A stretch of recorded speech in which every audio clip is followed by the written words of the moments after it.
What is up, guys? This is Chris. If you're listening to this, I assume probably friends or family. And so this is a presentation I made, part one. It is the mindset sculpture. So yeah, I made this kind of based on my own, previous life experiences and wanted to compile something together. So let's get started. All right, so the basis of this part one of what we're going to go through can kind of be filed down to this quote.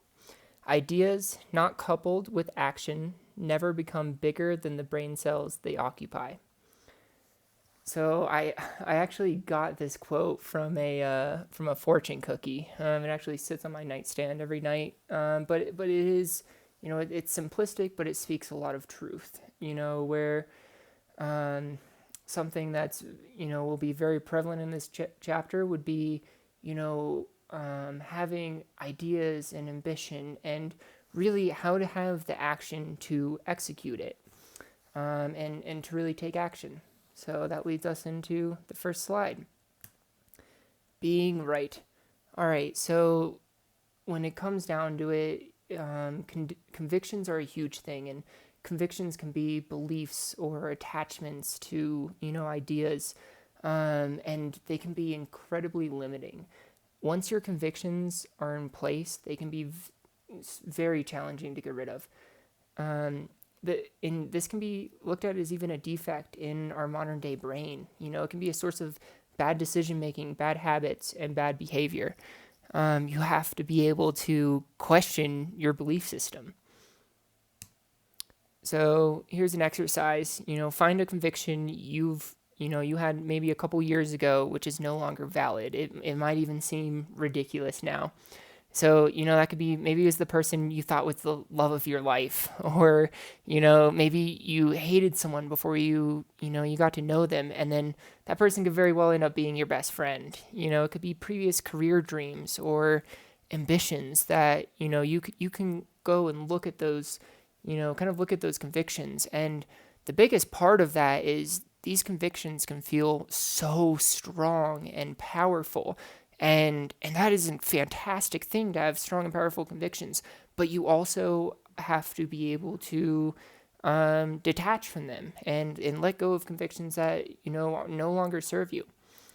And so part of that is you must be able to train yourself to question your beliefs. So pretty much everything that I'm going to be talking about, this is nothing new.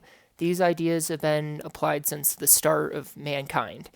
This training is based off of, my own conversations, teachers, books, education, my own trial and error, late night thoughts, talks, observations I've had, and ultimately the application of these things into principles in my life. And more importantly, the application of these things that I've had success with.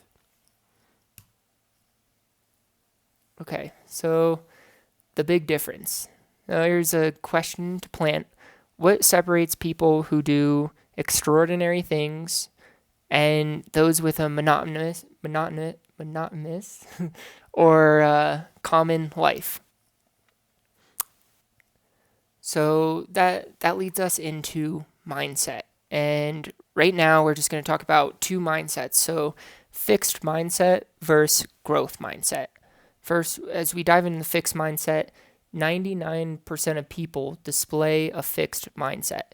Our society teaches this mindset. Our standard education teaches this. It teaches that we have defined strengths and weaknesses, that we have a fixed identity. A fixed mindset has, a lot of attachment. A fixed mindset is the idea we can accomplish things other people can't accomplish, and they can accomplish things that we might not be able to accomplish. The idea our past has a strong influence on our future. The stay on track mentality. Also, I'm not successful because I wasn't born into it mentality. That with a lot of it comes down to the ideas like not being able to take responsibility. And so, like, when something bad happens, the circumstances are out of that person's control. This is ideas of a fixed mindset. And so when you challenge that with a growth mindset, and people with a growth mindset, people are drawn to this kind of person. This person is usually like can appear glowing. It leaves after you have a conversation or hang out with that kind of person, it leaves an imprint in your mind. They can appear attractive or, even like the sense of like shiny. These type of people achieve a very high level of success. Some become obsessed by a growth mindset and they achieve extraordinary things, and so part of, what a growth mindset is these ideas. I am in charge. I am in charge of any good or bad that comes into my life. I can change and improve my abilities and skills. I can remove my weaknesses. My past has no influence on my future. I can accomplish anything I set my mind to. If something bad happens, it's because I made a bad decision. I can change. So a lot of the growth mindset comes down to as well taking responsibility, and we'll get into it as well. Taking action. To get what you want, you must deserve what you want. You must reward yourself. So going into growth, a big part of this is, you have to strive and you have to make the actual steps to meet your goals and be able to reward yourself with the completion of those goals. And this isn't limited to working hours. I'm not saying if you work 60 hours a week, and have a ton of grit that this is going to, play out for you. It more so, files down to working smart, getting information, learning, taking risk, sacrificing certain things, to be able to make difficult decisions and think in the long term. I have influence on what happens to me. I am responsible for everything that happens to me. So people who lack the combination of responsibility plus action, they usually get caught up striving for these mediocre aspects in their lives, whether that's like paying a rent or trying to save up to purchase pay off their car loan or that kind of thing. It's a hard truth. If you didn't make something work in the past, you most likely didn't deserve it. There were steps that weren't necessarily taken. There were things that weren't done. And, it can be a hard truth to confront, but it can switch around where, when those steps are taken, when that responsibility is met and that action is met, you can achieve any goal you set your mind to. And that leads us to the why. So the why is your biggest weapon. This is what drives your responsibility plus action. This supports your grit. This is your backbone. So it goes down to 3 types of motivation, starting with personal motivation. This is proving yourself capable, satisfying your ambition, reaching your potentials, being able to leave a legacy, boosting up your self-confidence, and then interpersonally just meeting and exceeding your own goals that you set for yourself. So that's kind of personal motivation. And then there's external motivation as well. So being admired, inspiring others, providing, for your family or friends, leading others, and then it can even come down to stuff like making people jealous. That can be a strong drive for people, proving your friends, families, relationships, or maybe even ex, that you're capable and that you're going to make that happen. And then there's also hedonistic motivation. So that can be money, traveling the world, expensive cars, eating at nice restaurants, wearing a Rolex. And that can actually, the hedonistic motivation can be very important as well, not to be overlooked. In the next steps, you have to be able to write down your motivations, write down your why. Why do you want these things on a personal level, external level, and also your hedonistic motivations as well. This is your biggest weapon. If you don't know your why, you won't have the drive, grit, and backbone to execute your responsibility and action. The more specific, detailed, and long that your why is, the more powerful it's going to be. That leads us to the transformation. So, this next step, you must set a goal. It has to be specific, measurable, attainable, realistic, and have a deadline. So, the example I made is I want to make $10,000 net profit per month with my online store and services within 3 months from now, so I can quit my current job. It's got the why. It's specific, it's measurable, it's attainable, it's realistic, and it has a deadline on it. So you have to become a brand new person, and I'll dive into that a little bit. Have you noticed when you decide to make a change or chase something new? Whether it's a business venture or even like a diet or any sort of goals. So a lot of times it'll work for a few days, maybe, some weeks, maybe a couple months, and then something changes. It drops off. You lose you lose your drive and passion, and more importantly, your excitement, around that goal. What is that force that cuts that? What holds that back? And honestly, the answer is pretty simple. It's you are still the same person, but with different goals.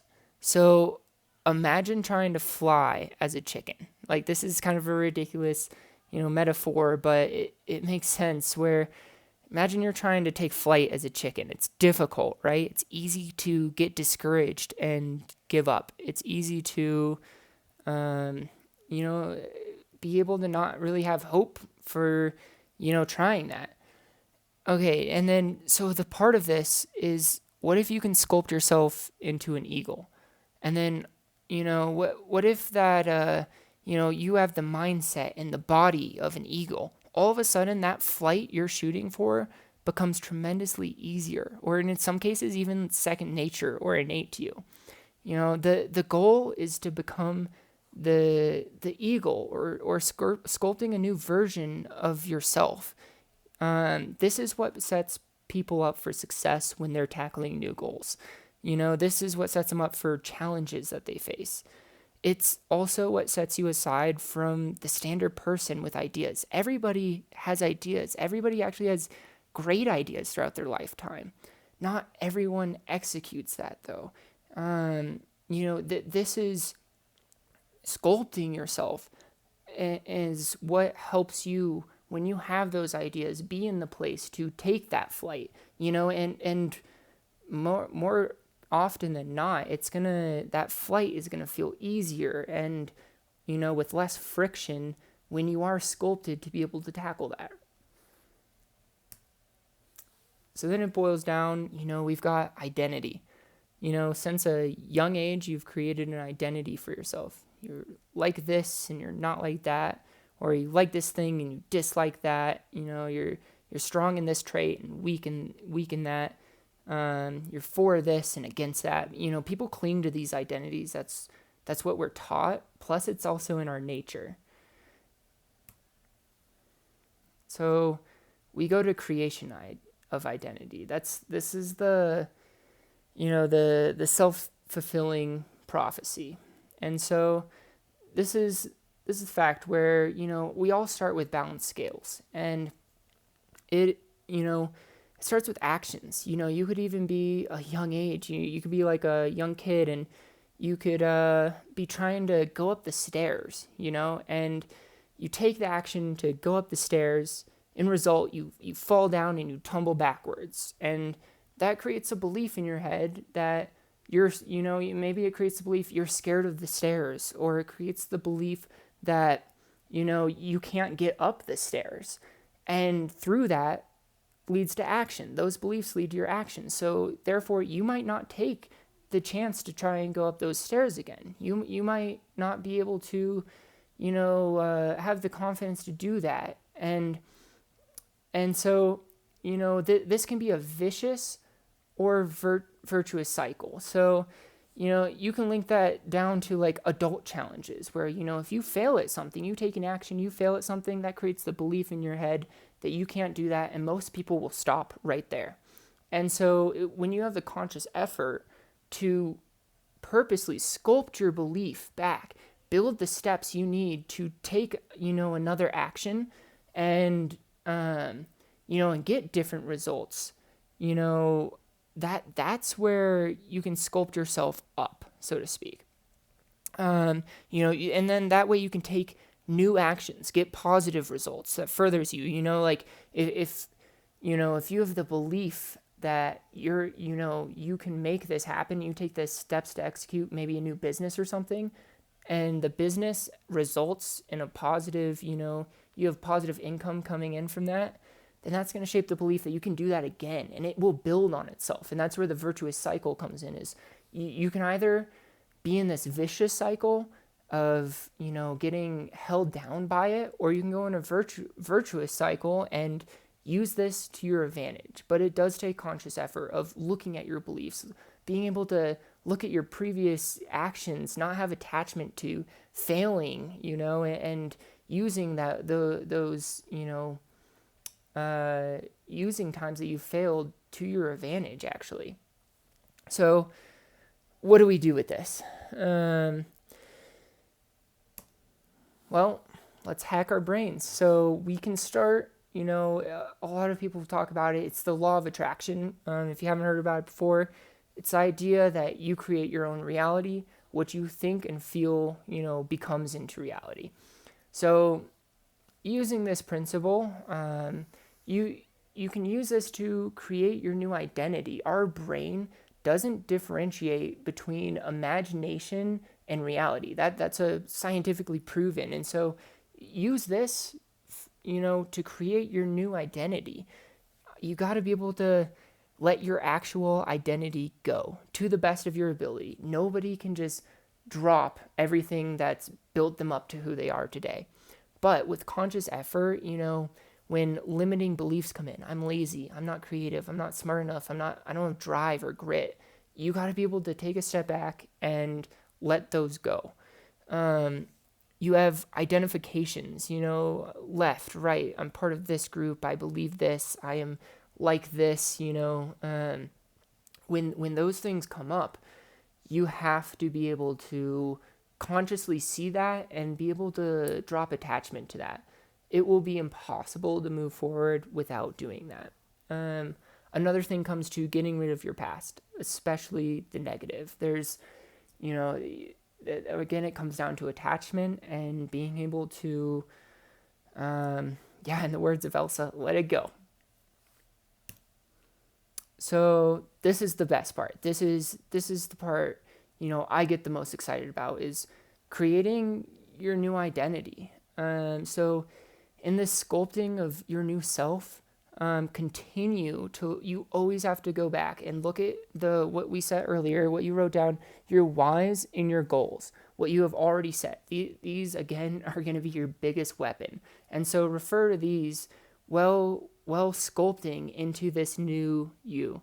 So Chris 1.0, this is just an example of, follows society's advice, no self-confidence, dreams with no action, dreams with no responsibility, procrastinates, won't leave comfort zone, feeling lost, lack of direction, lazy. I used to be incredibly lazy. I thought I lacked grit, and I had great ambitions and dreams of things I wanted to do, but I had no drive. I was quite shy, I wouldn't come out of my shell. I felt quite lost. And, now I direct a sales program. Looking back, and for those of you listening, you might have known me when I was, younger. I was the opposite of a sales director. I would have never even imagined myself stepping up to this kind of position. And a part of that was me being able to sculpt myself. I physically and mentally changed myself to meet my goals of what I wanted, to meet my ambitions. When I set something out there, I I purposely had to change myself when my goals changed. Um, and so, that was kind of what led me to Chris 2.0 is, and then follows mentors' advice, takes massive action, invests in himself, seeks outside his comfort zone, gives 100% every day, inspires others, fulfilling his passions, strong grit, takes responsibility. I consider myself a person with huge grit now, and that was so different, a couple years ago. I take responsibility. I'm not afraid to lead a room. I have a sense of direction, and when I take lead, like, others trust to follow me. I've got confidence, and these are all, characteristics that I ended up sculpting for myself. And every single person has the ability to, eliminate their weaknesses and sculpt traits that they want to see in themselves, and also traits that are going to help them meet their goals. And so that's really the idea of this training we're starting, is being able to directly sculpt yourself, to meet your ambitions, meet your passions, meet your goals, and constantly do this throughout your life, to create a growth mindset for yourself. So yeah, that finishes up part one. We went over convictions, the fixed mindset versus growth mindset, your influence on your life, creating your why and creating your goals, uh, your creation of your identity as well, and then have consciousness around that, and then starting your first steps of transformation into Chris 1.0 to Chris 2.0 to 3.0 to 4.0, like, and beyond that. And so yeah, looking forward next, where is how to sculpt, diving into habits, patterns, what steps to take, and also what to watch out for. Well, while taking steps to change yourself. And then we go into, consistencies, and then also how to take action. So I look forward to the next presentation. Thanks so much for listening.